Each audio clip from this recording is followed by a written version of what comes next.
51,089 today. 089. You got to bring it back to center if you can, because you're way above what we should be. Yeah, well, no. Get yourself back to center. 51,089. Wow. And we're tree topping.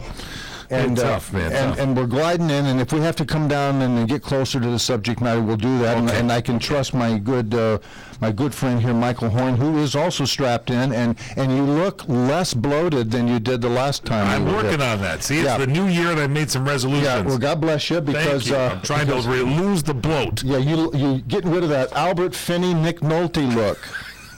That's what I'm trying to do. I couldn't get any work. I tried to get work, and I just couldn't get any roles. Yeah, you got to get rid of that bloat so you can kind of sink back into the 50s film icon bloat. That's what I'm going for. You want the George Sanders, Clifton Webb. Yeah.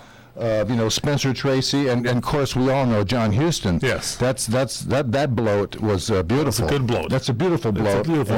That's kind of what I'm striving for. Yeah, he had the Samsonite under the factory under each eye. He did the bags. Yeah. They were right there. Two factories. Yeah, Samsonite luggage. And those things, you could jump on those bags. You could do whatever you want to, and they'd stay right there. If you had those airbags in your car, you could run into a wall going 100 miles an hour. So we have them here install them in our plane, where you have the Samsonite airbags. We're going to need a couple of those airbags here today, because we have a couple. We have subject matter here, folks. We got to get into and talk about, and it's a David Gregory show.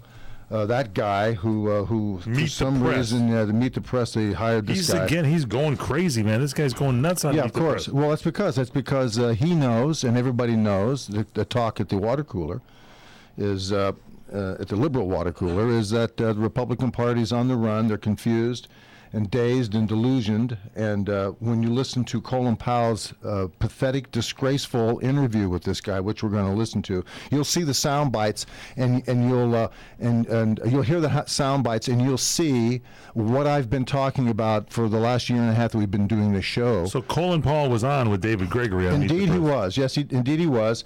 And the things that he said not only were diabolically inflammatory to conservatism and lies, abject lies across the board. But what was more glaring was David Gregory, being the reporter that he's supposed to be, did not and would not say to him, "Just a second, I don't think that's correct.